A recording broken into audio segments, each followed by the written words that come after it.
सश्री पार्श्वजिनेश्वरो विजयते दिग्वाशिषां शासनम् पत्तिटिके न जहाँ अधर में गुण रत्नों का गिरिवर हो।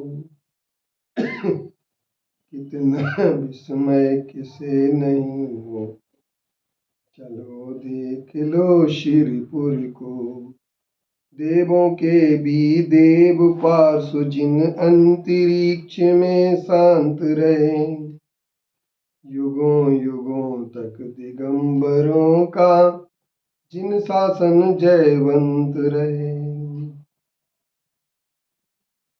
मैं अपने दर्शकों के लिए अंतिम तीर्थंकर भगवान महावीर का स्तवन, जो कि समंतभद्र आचार्य श्री ने किया है, और उस स्तवन में कुछ वैशिष्ट सामने रखा है।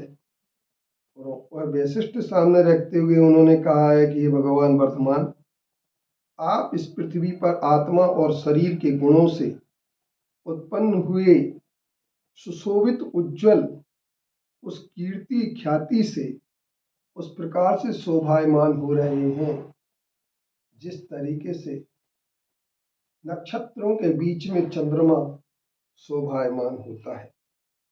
हे भगवान, आपके भव को नष्ट करने वाले शासन प्रवचन का व्यवस्थित समस्त पदार्थों का प्रतिपादन आप इस तरीके से करते हैं कि जिससे इस कलिकाल में वह आपका प्रवचन प्रासंगिक और आज भी अनुकरणीय है,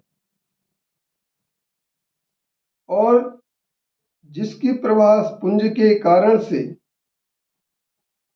समस्त अन्य देवी देवताओं द्वारा, काल्पनिक देवी देवताओं द्वारा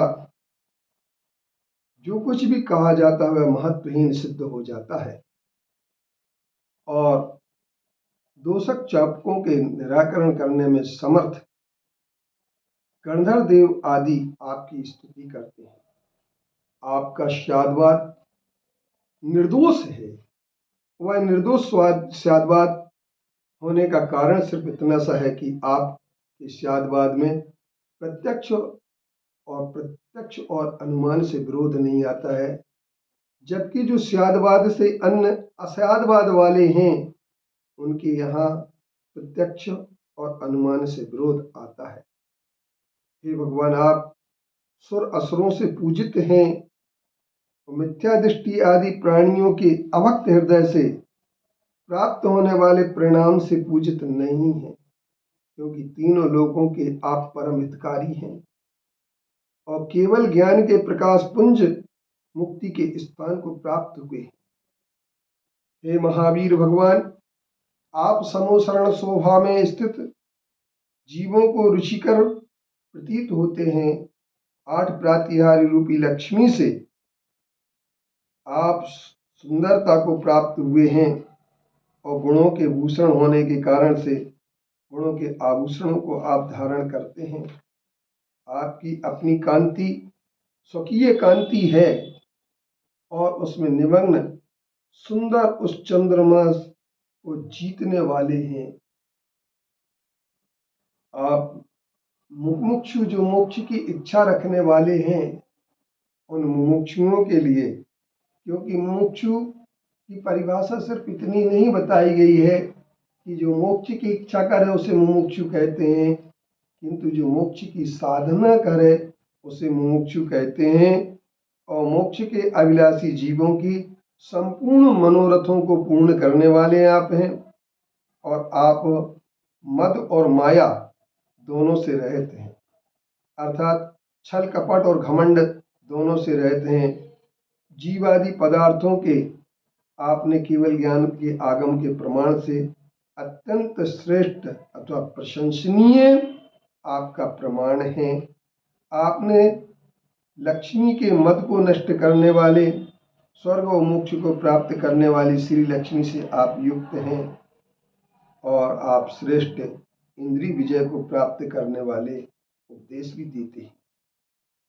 हे भगवान, आपका विहार उस तरीके से होता है जिस तरीके से पहाड़ की कटनियों को पराक्रम से युक्त एक विदारण करने वाला उत्तम जाति का हाथी जिस तरीके से मद के झरते हुए और वह बिना रुकावट के आगे बढ़ता चला जाता है, ठीक इसी तरीके से दोषों को उपशमन करने वाले, उपदेश देने वाले शास्त्रों के रक्षक, अभयदान से युक्त भगवान आपका भी व्यवहार होता है। अंतिम बात यह कहते हैं कि आप अन्य एकांतवादी मतों का जो कर्णप्रिय वचनों के विन्यास से मनोज्ञ होता है, वह अत्यधिक गुण रूपी संपत्ति से विकल है, क्योंकि आपका मत शासन, नैगम संग्रह, व्यवहार, ऋजुसूत्र, शब्द समभिरूढ़ एवं भूत नयों के द्वारा स्यात् शब्द से युक्त होने के कारण से नयों की उपासना रूप कर्णाभरण को देने वाले हैं और चारों तरफ से आपके वचन कल्याणकारक हैं और पूर्ण हैं। इसलिए हे भगवान महावीर स्वामी, हम आपकी उपासना करते हैं और आप हमें जीवन में सच्चा बोध प्राप्त कराएं और हमारे नयनों के पथ के गामी बने।